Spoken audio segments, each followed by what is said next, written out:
반갑습니다. 네, 참 오랜만에 뵙고 왔습니다. 지난해 10월인가 11월인가 됐었는데 6개월 만에 다시. 저희가 오늘은요 성경을 직접 좀 찾아보겠습니다. 그래서 일부러 화면을 준비를 안 했습니다. 함께 성경을 좀 찾아보려고요. 제목만 이렇게 떠 있습니다. 의도된 대실망과 마지막 사명이라는 제목으로 하나님의 말씀을 증거하겠습니다. 자, 먼저 마태복음 25장을 함께 펴겠습니다. 마태복음 25장을 함께 펴겠습니다.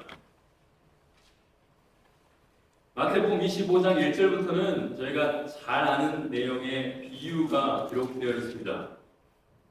그런데 오늘은요, 잘 아는 내용 말고 그 비유에서도 잘 이야기를 안 했던 내용을 좀 이야기를 나누려고 합니다. 자, 제가 1절부터 읽겠습니다. 1절부터 제가 7절까지 읽었던 내용인데 6절과 7절은 저렇게 마지막으로 준비가 되어 있고요. 자, 1절부터 제가 읽겠습니다. 자, 그때 천국은 마치 등을 들고 신랑을 맞으러 나간 10처녀와 같다니 그 중에 5처녀는 미련하고 5은 슬기 있는 자라. 미련한 자들은 등을 가지되 기름을 가지지 아니하고 슬기 있는 자들은 그릇에 기름을 담아 금과 함께 가져갔더니 신랑이 더디움으로 다 졸며 잘세. 누가 샀다고요?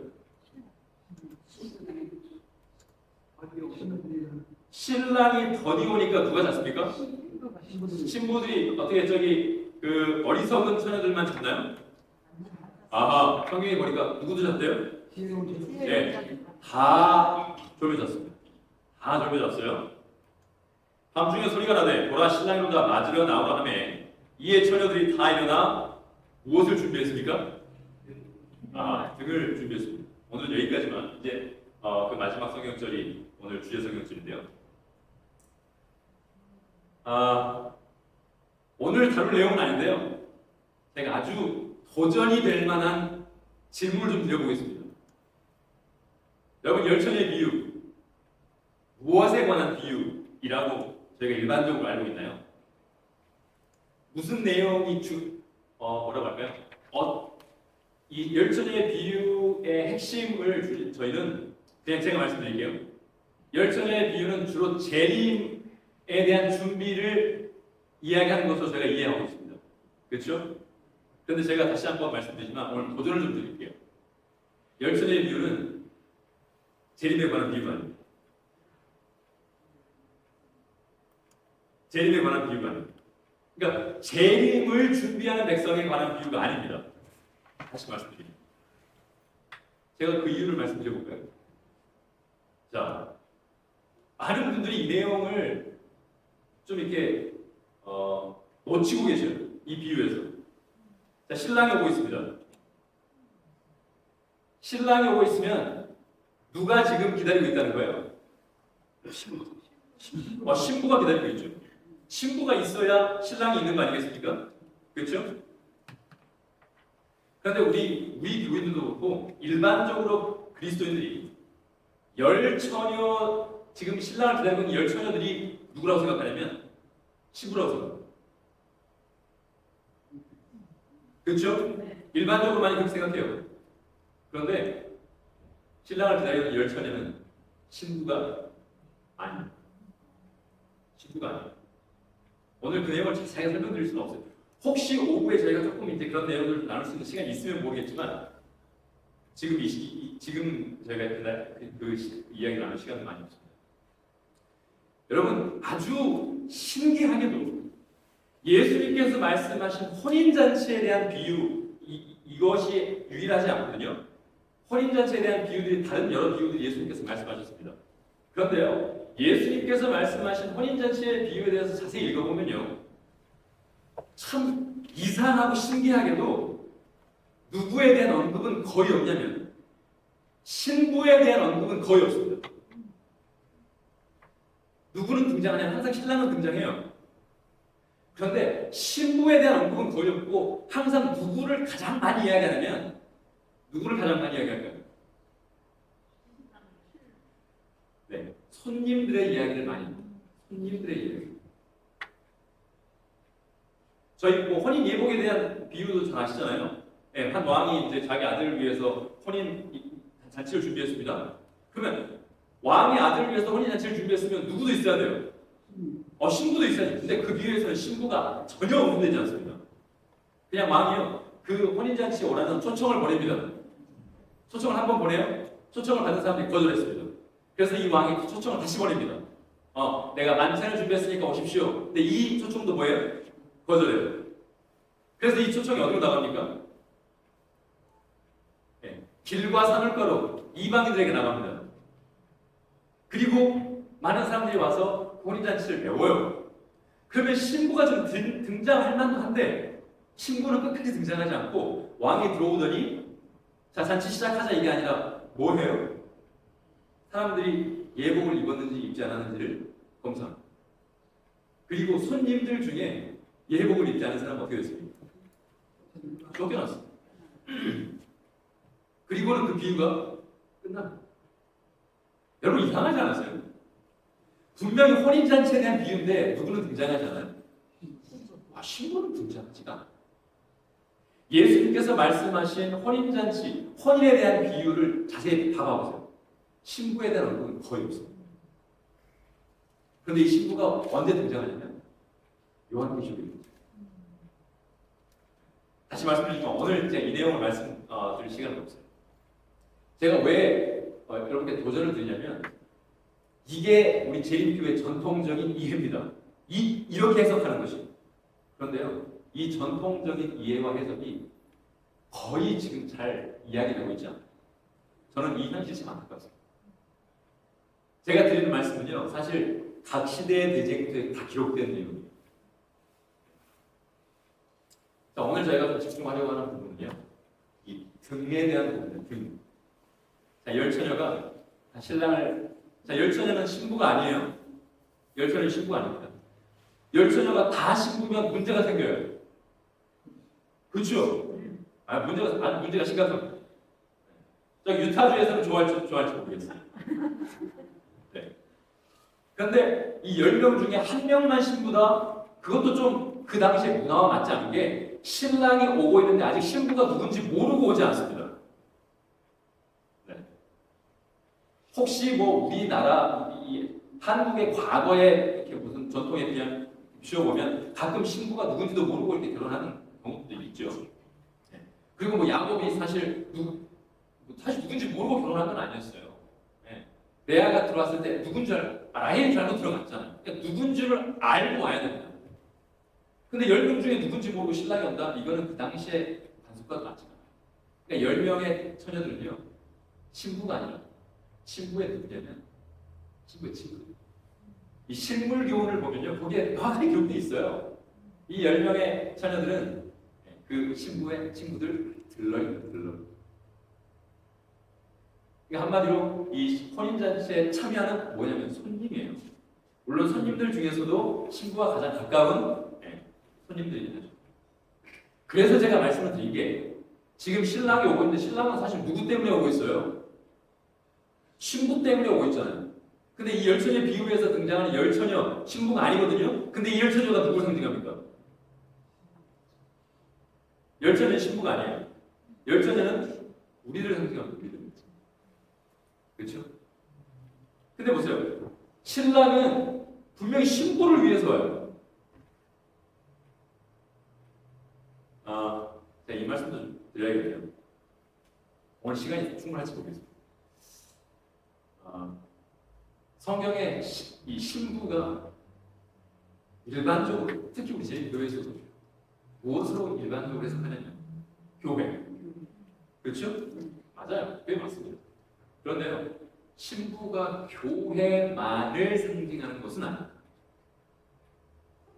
자, 예를 들어서 누룩 뭔지 아시죠? 이스트.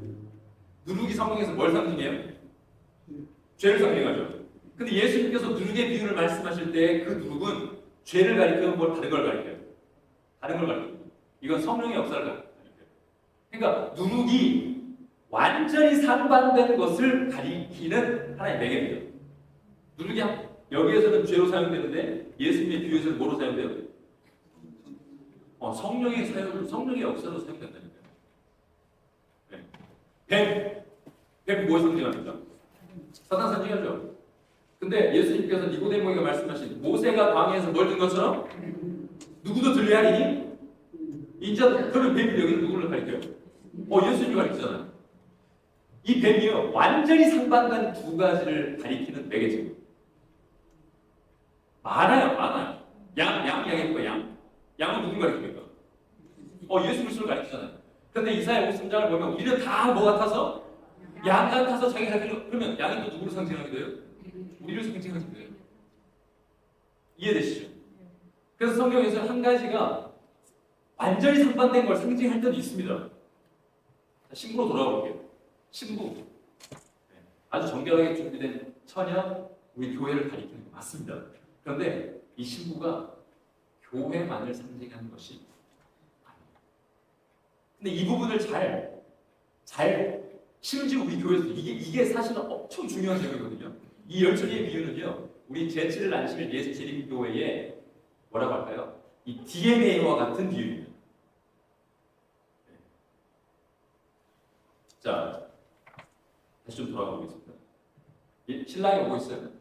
신랑은 들러리와 친구들을 위해서 옵니까? 신부를 위해서 옵니까? 신부를 위해서요. 근데 열처녀에서의 신부는 우리가 아니라니까요.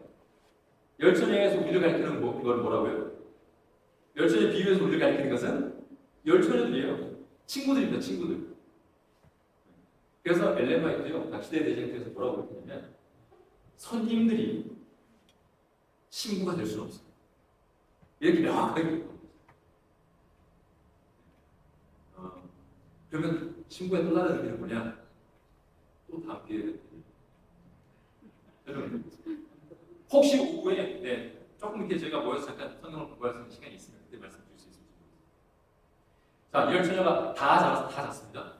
다 졸았어요. 근데 신랑이로다 하는 이 밤중에 소리를 듣고 다 같이 일어났습니다. 그리고 이 열처녀가 다 뭐 했다고 기록하냐면 7절에 보니까 이에 그 처녀들이 일어나 다 등을 준비할세. 등을 뭘 했다는 걸까요? 준비했다는 걸 뭘 했다는 걸까요? 자, 졸았으면 이 가지고 있던 이 등에 불이 꺼졌을 수도 있겠죠. 그렇죠? 물론 안 꺼졌을 수도 있습니다. 그런데 아주 자기들이 생각했던 그 시간에 안 오고 아주 늦은 밤, 아주 깊은 밤에 왔어요. 그러니까 시간이 상당히 지난 것입니다. 근데 이 불이 계속 밝게 하려면 계속 무엇을 공급해야 했어요? 기름을 공급해야 했는데 지금 졸았어요. 그러니까 기름을 공급했어요? 못했어요? 못했어요. 그러니까 불이 꺼졌을 가능성이 아주 큽니다. 그러면 일어나서 불을 붙여야겠죠. 그럼 불을 붙이려면 뭘 공급해야 돼요? 이 기름은 무엇을 상징하죠? 성령을 상징해요. 맞아요. 그런데 우리는 늘 이 기름에만 신경을 씁니다. 여러분 등불에서 램프에서 기름만 있으면 불을 밝힐 수 있습니까? 또 뭐가 있어요? 아주 중요한 이게 있어야 돼요. 이게 없으면 불을 밝히기가 힘들어요. 뭐라고요? 성령. 네. 심지가 있어요. 심지가 없이는요 불을 오랫동안 밝힐 수 없어요. 심지가 있어야 돼요. 자, 이 성경에 내려가시고 저도 내려가겠습니다. 오늘은 성경을 공부하는 시간. 저희가 성경을 자주 본다고 했죠. 이 성경에 나오는 등에 대해서, 이 등불에 대해서 이해하기 위해서는요, 성소 안에 있는 등불에 대한 이해가 없이는 온전히 이해했다고 할 수 없겠죠. 그래서 성소에서 하나님께서 등불을 만들려고 하시는 장면을 공부하고 있습니다. 자, 출애굽기 25장으로 볼게요. 출애굽기 25장.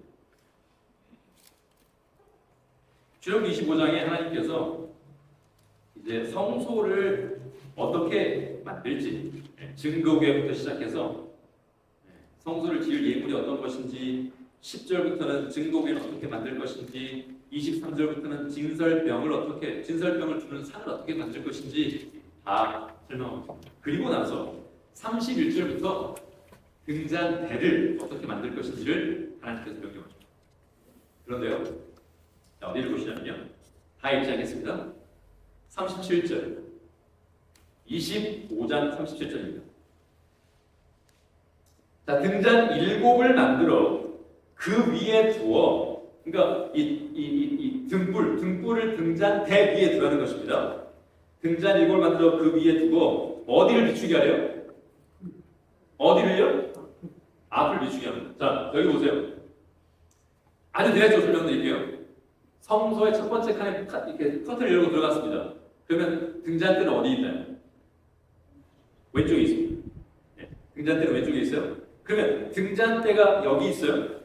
등잔대가 여기 있고 이렇게 바라보고 있습니다. 그러면 앞을 비추라는 것은, 자, 그러면 우리가 커튼을 열고 들어가면 여기는 등잔대, 여기는 뭐가 있어요? 떡상이 있습니다. 그러면 지금 등잔대가 여기 있고 지금 등잔대가 어디를 비추도록 하래요? 앞을 비추도록 하래요. 그러면 어디를 비추는 거예요? 떡상을 비추는 거예요. 그러니까 등불의 역할은요, 무엇을 비추는 거냐면 떡상을 비추는 거예요. 자, 이 성수 안에 있는 떡, 무엇을 상징해요? 말씀으로 오신 예수 그리스도를. 그러니까 이 떡상, 이 촛대는 누구를 비추는 거냐면 예수님을 비추는 거예요. 자, 요한복음 잠깐 볼게요. 제가 다시 이쪽으로 돌아올 건데요. 요한복음 5장. 예수님께서 요한을 가리켜서 등불이라고 말씀하신 때가 있습니다. 자, 요한복음 5장 35절. 요한복음 5장 35절. 자, 요한은 켜서 비추이는 뭐래요? 아, 등불이라 너희가 한때 그 빛에 즐거이 있기를 원하였거니와. 지금 이 요한이 뭐라고 해요? 예수님께서는 요한이 뭐였다고요? 켜서 비추는 등불이라는 거예요. 왜 예수님께서 요한을 등불이라고 하셨을까? 여기서 요한은 침례 요한이거든요. 예수님께서 요한에게 침례를 받으러 오셨어요. 그때 요한에게 침례를 받으러 왔던 사람들이 예수님밖에 없었습니까? 다른 사람들도 있었습니까? 사람들이 많이 있었어요. 네. 그런데 예수님이 왔을 때 그 예수님을 알아본 사람은 누구밖에 없었어요? 요한밖에 없었어요.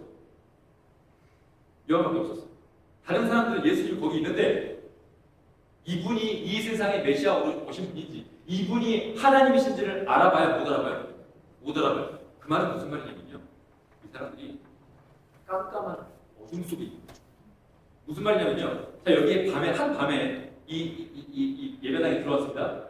불이 켜지지 않아요. 제가 이렇게 다니다가 내가 여기가 뭘 못 간다 하고 가다가 갑자기 딱 부딪혔어요. 아이고, 이건 분명히 여기 있었거든요. 분명히 여기 있었습니다.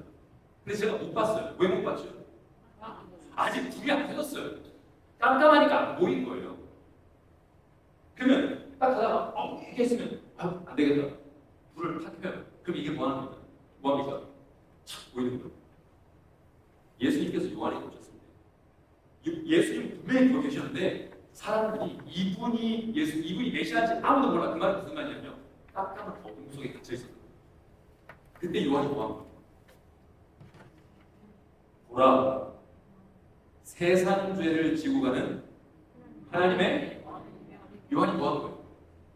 불을 다 켜더라고요. 그러니까 사람들이 쫙 보고 저분이 드디어 뭐하기 시작하냐면 그분을 보기 시작합니다. 그러니까 등불의 역할은 누구를 보이게 하는 거예요? 예수 그리스도를 보이게 하는 거예요. 이해되셨죠? 그래서 성소 안에서요, 등불이 보여지고 어디를 비추어 가시냐면 그 앞을, 떡상을 비추어 가십니다. 이해되셨죠? 다시 쭉 25절로. 근데 그 다음 절이 저희가 이제 좀 집중해서 이야기할 거예요. 자, 37절에 이 등잔대를 만들고 그 위에 이 등불을 놓고 그 앞을 비추어 가셨어요. 38절. 그 뭐와 불집게와 그 다음에 또 뭐도 있어요? 불똥 그릇도 무엇으로 만듭니까? 순금으로. 여러분 성토에서 순금으로 뭔가를 만들었다. 이것은 예수 그리스도의 사역을 나타냅니다. 금은 신성을 의미해요. 신성을 의미합니다. 그래서 금으로 만들었다. 이거 누가 하신 일이냐면 예수 그리스도의 사실이에요. 자, 그런데 지금 불똥, 불집게와 불똥은 이게 뭘까요? 이거 영어로 보면 너무 확실해요. 영어로는 뭐냐면 불집게가 뭐냐면요. 트리머예요. 트리머는 뭐 하는 거예요? 자르는 거예요. 트리머 자르는 거예요. 그 불똥 그릇은 뭐냐면 트레이. 그러니까 트리머하고 트레이를 만들라고 하시는 거예요. 하나님께서 전혀 필요가 없는 기명들을 만들라고 하실 리가 있어요, 없어요? 없어요. 그러니까 이건 분명히 사용될 거예요. 그러면 트리머는 어디에 사용될 거예요? 뭔가를 트림할 때 사용하겠죠. 근데 지금 이 트리머를 하나님께서 뭘 만들라고 명령하시는 중에 이걸 만들라고 하셨어요? 등잔대를 만들라고 하시는 중에 트리머를 만들래요. 그럼 이 트리머 뭘 정리했을까요? 그렇죠. 심지를 정리했어요. 심지를 정리했어요. 그리고 이 심지를 잘라서 어디나 놓으라는 거예요. 트레이에 놓고 그걸 나와서 정리를 보게 됩니다. 하나님께서 아론과 그의 아들들에게 이 등잔을 매일 밤 잘 정리하라고 하는 거예요. 자, 레위기가 볼게요.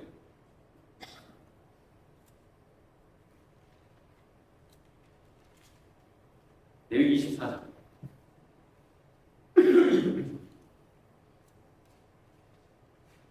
자, 레위기 24장이요.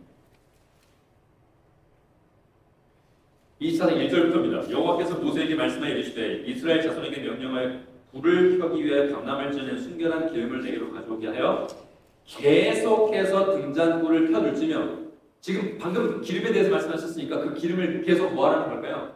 계속 공급하라는 겁니다. 그렇죠? 3절 아론은 회막안 증거의 휘장 밖에서 저녁부터 아침까지 여호와 앞에 항상 등잔불을 정리할지니 이는 너희 대대로 지킬 영원한 규례이라. 그는 여호와 앞에서 순결한 등잔대 위의 등잔들을 항상 정리할지니. 하나님께서 등잔대를 만들라고 명령하셨고 그 등잔대를 정리하기 위한 도구로 또 뭘 만들라고 명령하셨냐면 트리머와 트레이를 만들라고 명령하셨어요. 그러면 이 아론이 밤 시간 동안에 이 등잔불을 정리하면서 뭐 했냐면 이 불이 밝게, 등잔대의 불이 밝아지지 않고 이렇게 점점점점 흐려지면 이게 왜 안 되냐면요. 등잔불의 불이 흐려지면 무엇이 점점 흐려지냐면 앞에 비추고 있는 떡상도 흐려집니다. 우리가 예수 그리스도를 발견하고 마땅히 봐야 하는데 좀 흐리게 보이는 거예요. 예수님이 흐리게 보이면요 아주 문제가 생깁니다. 이거 제가 좀 더 자세히 설명드립니다. 그래서 뭐라고 하시냐면 매일 밤, 일주일에 한 번도 아니에요. 매일 밤. 떡은 언제 한 번씩 가봤어요? 일주일에 한 번씩. 언제? 안식일에 가봤어요. 떡은 한 일주일에 한 번씩 가봤거든요. 근데 등불은 언제 하라고 했냐면 매일. 언제? 밤에. 그러니까 아론과 그의 아들들, 이 제사장들이 이 촛대를 다니면서 촛대가 7개 있잖아요. 그러니까 그 등잔대가 7개 있잖아요. 물론 전체 몸통은 하나지만 7개가 있습니다. 근데 불이 항상 켜 있어야 돼요. 불이 항상 켜 있어야 되는데 심지를 자른다. 어떻게 하는 거냐면요. 7개가 있는데 하나를 먼저 잘라요. 그런데 여전히 다른 이 촛대는 불이 켜지잖아요. 그렇죠? 그래서 위에 있는 심지를 자르고 기름을 공급하고 불을 붙입니다. 그리고 두 번째 잘라요. 기름을 공급하고 불을 붙입니다. 자, 여기서 또 하나 문제. 이 불은 어디서 먹었을까요? 등잔대를 밝히도록 왜냐하면 불을 붙여야 될 거 아니에요. 그렇죠? 이 불은 어디서 왔을까요? 번제단. 번제단. 번제단에서만 올 수 있습니다. 다른 불로 해가지고 죽은 사람도 있었어요. 누구요? 네, 나답다. 다른 데서 불을 가져와서 붙여가지고 바로 죽었어요. 번제단에서만 불이 와야 합니다. 왜 그런지 아세요? 예수 그리스도의 십자가를 통해서만 제가 워낙 좀 오늘 드리고 싶은 게 많아가지고 제가 조금 더 심지가 뭘 가리키는지 설명드릴 건데 제가 미리 말씀드릴게요. 심지를 뭘 가리키냐면 성경을 가리킵니다. 성경을 가리킵니다. 그리고 불을 붙이려면 기름이 공급돼요. 근데 기름이 공급되지 않잖아요. 기름이 공급되지 않은 채로 백날 성경 읽어봐야 누구를 발견할 수 없어요. 예수님 발견할 수 없어요. 그렇게 하는 사람도 있어요, 없어요? 많아요. 성경 연구하는 사람들 많아요. 심지어는 요즘 신학자들은 뭐 연구하는 사람들이에요? 성경을 연구하는 신학자들인데 누구를 믿지 않아? 예수님 믿지 않아. 그런 신학자들 많아요. 그러니까 성경 이 심지를 가지고 자꾸 뭔가를 해보려고 하는데 불이 제대로 붙여지지가 않아요.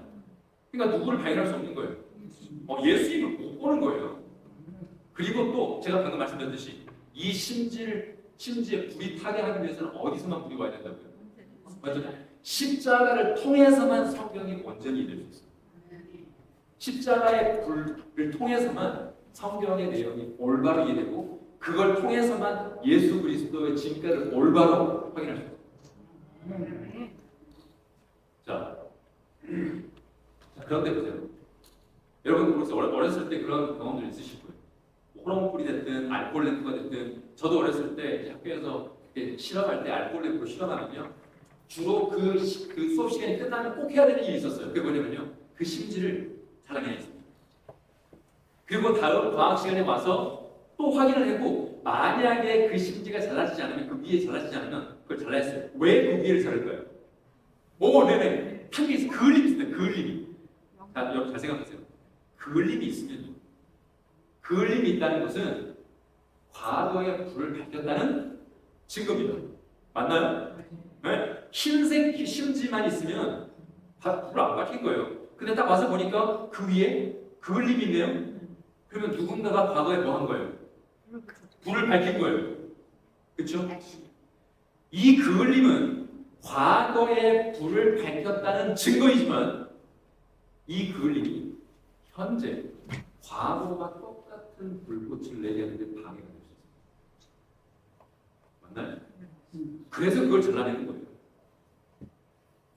이해되시죠? 그래서 하나님께서 이걸 잘라라 하신 거예요. 왜요? 그을림이 있으면서 계속 기름을 계속 공급해봐야 이 불꽃이 커지지가 않아요. 불꽃이 커지지 않으면 결과가 뭐라고요? 누구를 못 봐요? 예수님을 못 봐요.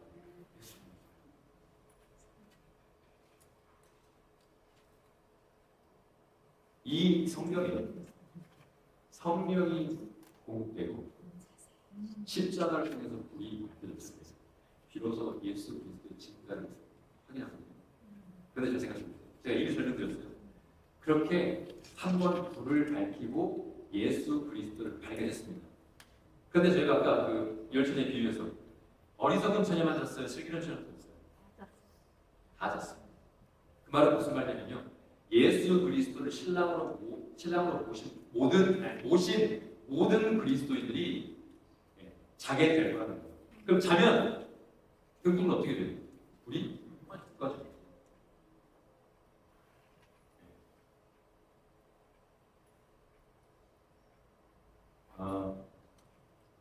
자, 이 등불의 심지 위에 그을림이 있다는 것은 과거에 불을 밝혔다는 증거입니다. 다른 말로 이야기하면 이 심지에 그을림이 있다는 것은 과거에 예수 그리스도를 발견했다는 증거예요. 그런데 잘 생각하세요. 과거에 예수 그리스도를 발견했다는 그 증거가 바로 현재 예수 그리스도를 더 섬세하고 명확하게 보게 하는 게 뭐가 될 수 있어요? 방해가 될 수 있어요. 예를 하나 들어볼까요? 예를 들어서 제가 강사에 올라와서 오늘은 열심히 비유를 말씀드리겠습니다. 그러면 전혀 앉아 계신 분들 되게 뭐라고 생각하면 나 저거 다 알아요. 이게 뭐냐면요. 그을림입니다. 그을림을 제가 이렇게 정리해 드릴게요. 그을림은 성경에 대한 설립이에요. 내가 알아요. 많이 들었어요. 이게 뭐예요? 그을림이에요. 그을림. 그런데 그 그을림 어떻게 해야 되는 거예요? 제거해야 돼요. 그런데 이 그을림을 제거하지 않은 채 수십 년 동안 그냥 지난 겁니다. 다른 말로 이야기하면 많은 그리스도인들이 과거에 발견한 예수 그리스도를 현재를 살아요. 근데 진짜 우리의 그리스도인의 삶을 살아가기 위해서는요, 무슨 그리스도가 필요하냐면 오늘 만나는 예수 그리스도가 필요해요. 그리고 오늘도 그냥 똑같은 예수님 말고 와, 예수님 이런 분이었어. 더 새로운 분이었어. 여러분, 우리가 하나님을 영원하신 분이라고 이야기하잖아요. 영원하신 분. 영원하신 분이면 하나님에 대해서, 예수님에 대해서 발견하는 것이 끝이 있어야 돼요, 없어야 돼요? 여러분, 그래서 성경에 이렇게 이 내용이 많아요. 이 내용들을 통해서 예수 그리스도의 모습 하나하나 발견하도록 다 주셨단 말이에요. 근데 그 그림을 정리하지 않아요. 그리고 그냥 과거에 발견한 예수 그리스도가, 그러면 문제는 뭔지 아세요? 뜻은 미지근해. 뜻은 미지근해질 수밖에 없어요. 근데 놀랍게도요, 요한계시록 2장에 보면 에베소에 편지하시는 분, 물론 편지하시는 분은 예수 그리스도거든요. 근데 에베소에 편지하시는 분을 뭐라고 소개했냐면, 제가 요한계시록 2장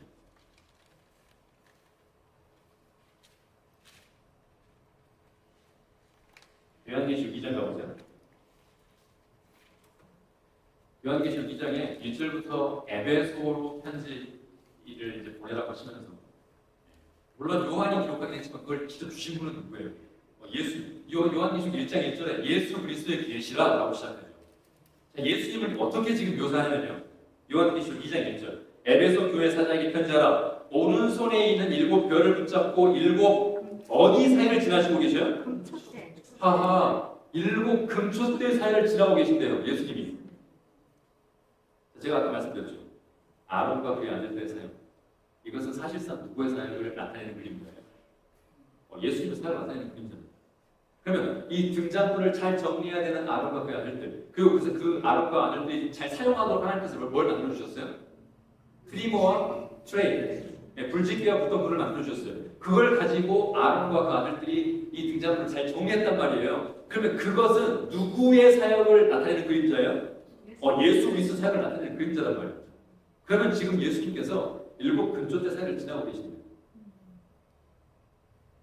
구약 시대에 아론과 그의 아들들이 이 촛대 하나, 그다음에 이 촛대 하나, 촛대 사이를 다니면서 정리했어요. 지금 그걸 누가 하고 계십니까? 예수님. 근데 그 예수님이 뭘 하기를 원하시냐면, 물론 우리에게 기름을 공급해 주시기를 원하시죠. 우리 재림교회로서 늘 기름 중요하죠. 기름 중요해요. 근데 기름만 안 하죠. 근데 뭐도 잘 정리해야 돼요. 심지가 정리. 아무리 기름 많이 한다고 해도요, 심지 정리 안 되잖아요. 그러면 안 보인다니까요. 안 보여요. 불은 타고 있는 것처럼 느껴져요. 근데 안 보여요.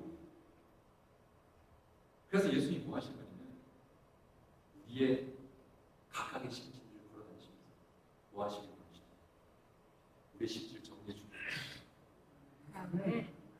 이걸 여러분, 우리의 심지를 예수님이 맡기고 계십니다. 이제 사실 오늘 이 제목이 의도된 대실망과 마지막 사명입니다. 초반에 더 많은 다른 말씀을 많이 드려가지고, 자, 열처녀, 다시 열처녀로 돌아올 건데요. 열처녀가 자다가 일어났습니다. 등잔 이 등을 준비했대요. 그러면 적어도 2가지를 했다는 겁니다. 저희가 2가지 살폈어요. 우리가 잘 알고 있는 기름을 공급했겠죠. 그럼 또 뭘 해야 돼요? 심지를 정리해요. 심지를 정리해요. 자, 심지를 정리한다는 말은 무슨 말이라고요? 우리가 지금까지 알고 있던 성경에 대한 지식, 선입견, 이걸 뭐 하는 거예요? 잘라내는 겁니다. 이걸 누가 했냐면요, 우리 제리피의 선구자들이 했어요. 제가 설명드릴게요. 오늘 교과에서 이야기해서 1844년 10월에 예수님께서 뭐 하신다고 생각했습니까? 내리마신다고. 철석같이 믿었어요. 철석같이 믿었습니다. 그리고 그 기별을 여러 번 확인했어요. 윌리엄 밀러와 그 다른 사람 여러 번 확인했어요. 또 확인하고 또 확인하고 또 확인했는데도 불구하고 이건 너무 정확해. 그래서 이걸 전하기 시작한 거예요. 예수님께서 이 세상에 오십니다. 성소가 정결하게 된다는 것을 무엇으로 해석했냐면 이 지구가 정결하게 된다는 것으로 해석한 겁니다. 잘 기억하십시오. 이 성경에 대한 이야기를 지구가 정결하게 된다는 해석으로 이해한 거예요. 그렇죠? 근데 1844년 10월 22일 예수님이 오시지 않았어요. 대실망, 엄청난 실망을 겪고 수많은 사람들이 이 신앙을 버리고 떠나갔습니다. 근데 그 중에 이거 아닌데 이 성경의 말씀이 오류가 있을 리가 없는데 하고 다시 연구를 시작했어요. 다시 이 연도를 다시 계산했어요. 근데 연도는 아무리 계산해도 이게 맞아. 그럼 뭐가 잘못됐다는 거예요? 해석이죠. 그 연도 끝에 일어날 일에 대한 해석, 이해가 잘못됐다는 거예요. 그래서 성경을 다시 연구를 시작했어요. 그리고 무엇을 발견했냐면 성소의 진리를 발견했어요. 그리고 뭐 하냐면 예수님께서 하늘에서 이 땅으로 오시는 게 아니라 하늘 첫 번째 칸 성소에서 어디로 넘어가시는 거예요? 지성소로 넘어가시는구나. 자, 그들이 지금까지 어떻게 이해했냐면 예수님께서 이 세상으로 오실 거라고 이해하고 있었어요. 근데 이 이해를 계속 고집했다면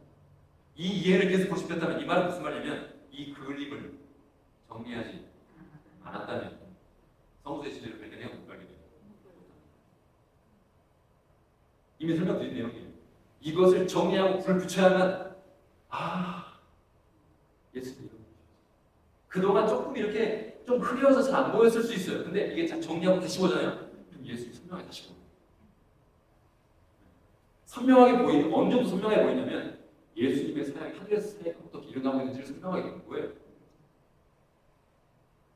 이해되시죠? 그래서 이 지리교회 선구자들은 뭐 하는 사람이냐면 그린 심지를 정리한 사람.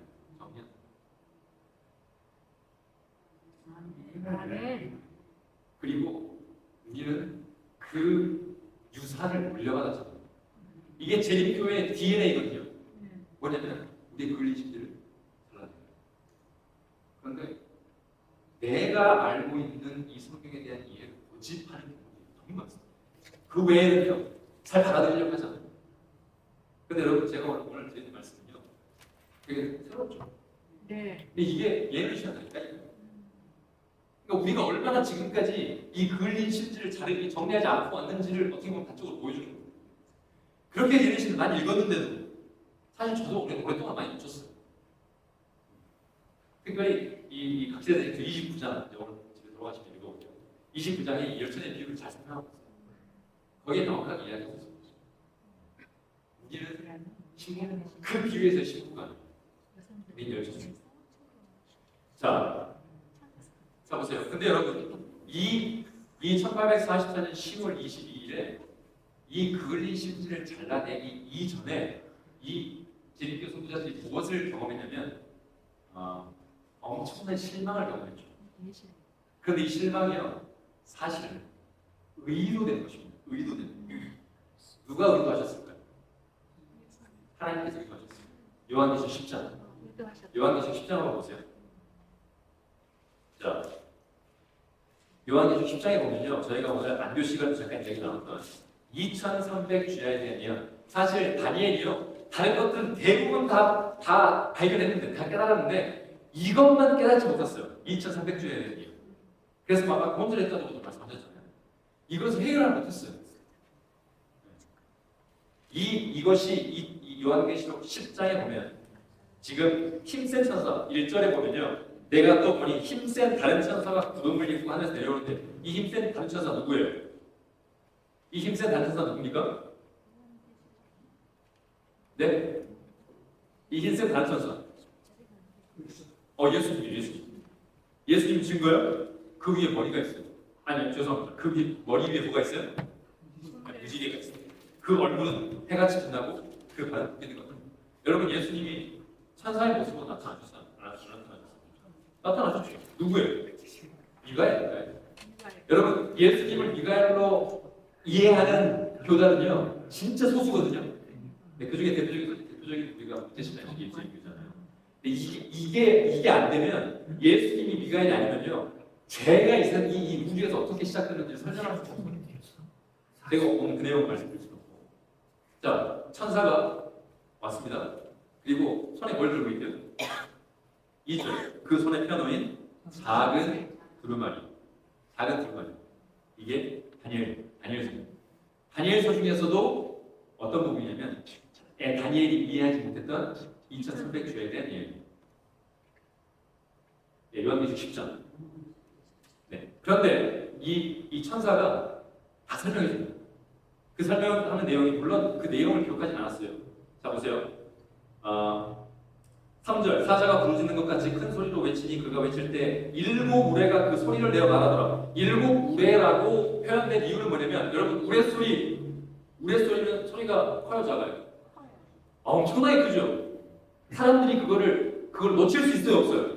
없어요. 우레소리라고 표현되는 것은 뭐냐면 진짜 이 천사가 이 오른손에 작은 두 마리를 가지고 있는 천사가 너무나 분명하게 그것을 이야기해줬다는 것이 일곱 우레가 소리를 발했다고 표현된 겁니다.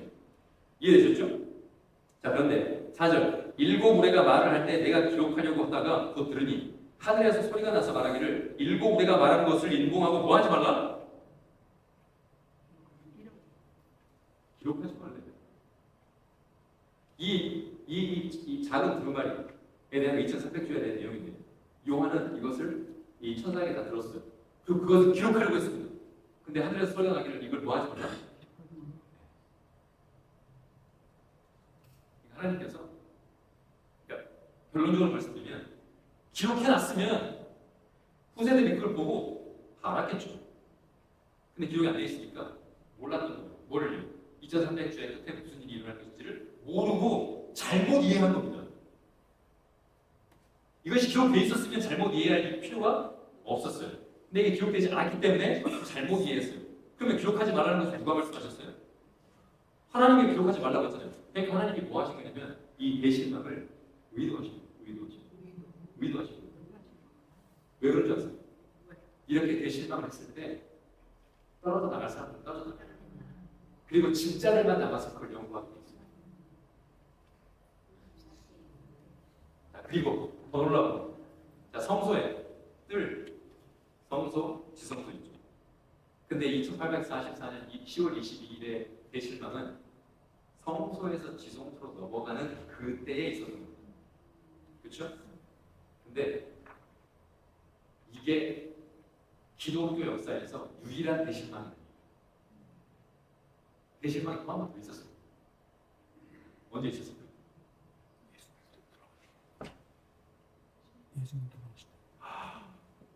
예수님 돌아가셨어요.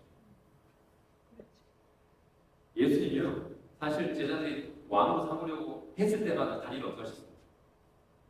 항상 자리를 피했어요. 5,000명 떡 먹이시고 제자들이 자기 왕으로 막 삼으려고 했을 때 다 해산시켜버렸습니다. 그리고 제자들은 막 배 태워서 보내버리고 한 번도 왕으로 삼으려고 했을 때마다 한 번도 거기에 응하신 적이 없어요. 그런데 예수님 돌아가시기 전 일주일 전에 드디어 예루살렘으로 들어가시는데 제자들에게 뭘 가지고 오래요? 저기 가면 아직 한 번도 사람이 한 번도 타보지 않은 뭐가 있대요? 나귀가. 여러분 제자들이 그 말을 듣고 이 나귀를 데리러 갔을 때 느낌이 어땠어요? 실망이요? 아니요. 예! 드디어 예수님께서 왕. 왜요? 나귀를 타고 입성하는 건 누굴 상징해요? 왕. 다윗을 통해서 왕을 선정하거든요. 지금까지 계속 거절하시든지 이때를 위해서 거절하셨구나. 제자들이요. 가는 발걸음 너무 가졌어요. 드디어. 그리고 나귀를 가져왔습니다. 예수님께서 타셨어요. 사람들이 나와서 옷 벗어서 막 아래 깔고 종려나무 깔고 예수님이 이전 같았으면 사람들 어떻게 했을까요? 하지만 다 해산시켰을 거예요. 근데 지금은 다 받으셨어요. 그리고 진짜 뭐처럼 입성하시고 왕처럼 입성하시고 사람들의 기대를 최고조로 끌어올렸어요.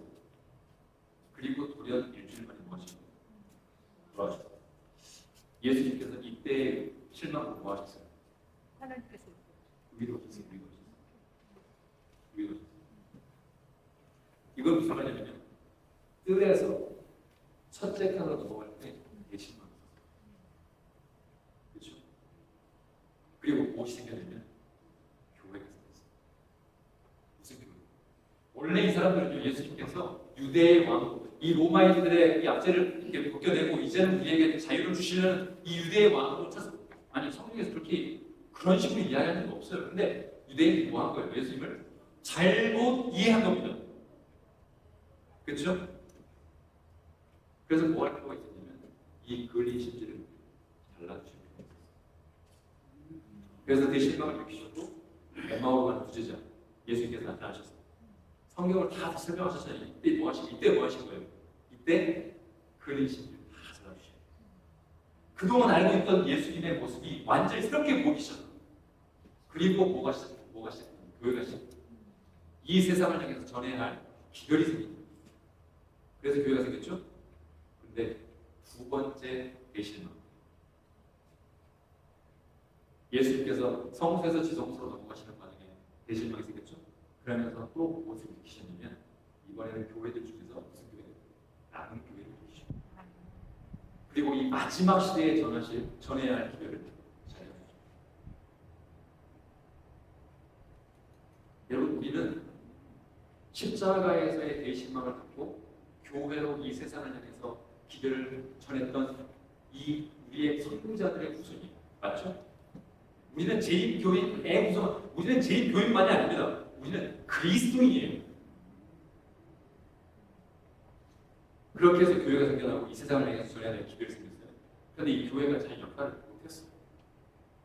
그래서 하나님께서 마지막에 다시 세상을 향해서 전해야 될 기별을 주시기 위해서 다시 실망을 경험하게 하시고 사람들을 다시 정결하게 하셔서 그 심지를 잘라주시고 새로운 기별을 발견하게 하셔서 마지막 남은 우리를 일으키시고 그게 좋아요.